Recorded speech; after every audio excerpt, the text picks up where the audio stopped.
While there is limited information on the development of the original Triple Trouble for Game Gear, that is not such with the unofficial remake. The game was created by friend and voice of the channel Noah Copeland.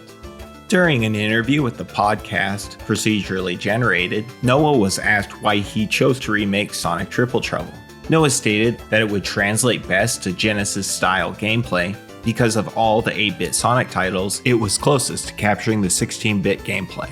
Originally, Noah intended to make the levels of the game very faithful to the original, reasoning that the level maps were roughly half the size of the Genesis level maps, and scaling the 8-bit maps by 2 and redrawing them with Genesis-style graphics would do the job. The translation did not go as expected. The physics of the Sonic Genesis games were different enough that doing a one-to-one translation of the stages resulted in stages that weren't fit for the physics and were not enjoyable to play.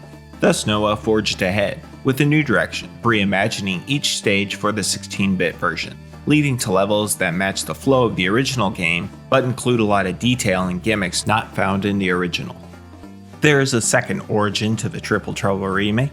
Another friend of the channel, D Lightyears, has been making pixel art for 16-bit versions of Triple Trouble since 2010, with the intent of someday finding an engine and making a game out of these concepts and tiles. The team-up of Noah Copeland and D Lightyears gave Noah the art he needed to make his Triple Trouble remake a reality, and over the next 5 years, he did just that. Lightyears is responsible for much of the art in Triple Trouble, and she previously contributed to another unofficial Sonic game, Sonic Time Twisted. She mentioned that Sunset Park and Meta Jungle Zone were the first two tile sets conceptualized. Robotnik Winter and Tidal Plant were the most difficult levels to reimagine, requiring the assistance of additional artists. While the game was largely programmed, designed, and scored by Noah Copeland, with art help from D Lightyears, they had support from some long-standing members of the Sonic fan game community.